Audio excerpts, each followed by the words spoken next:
Ward number 9ના વહાણપડી 1, 2, 3 અને નૈવાસ વિસ્તારમાં પ્રચાર માટે આવ્યા હતા. ત્યાં આવતા સાથે જોયું તો ત્યાં તો ગંદકીનો પૂર ગંદવાડ હતો, ચારે બાજુ કટર ઉભરાતી હતી. આ જોઈને આના લોકો ત્રાહીમામ પોકારી ગયા છે. આ વિસ્તારના લોકો, કેટલા લોકોએ કંઈ કામ નથી કર્યું.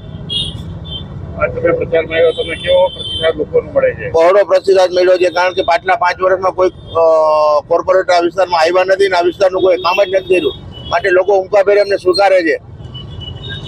હવે બદલાવની લોકોને લાગે છે કે બદલાવની જરૂર છે, નથી લોકો અમને પરિવર્તન લેવા ઈચ્છે છે કે આ વખતે તો આમ આદમીના પાર્ટીને જ અમે જરૂર જીતાડશી, એવું ચારે બાજુથી અમને કહે છે.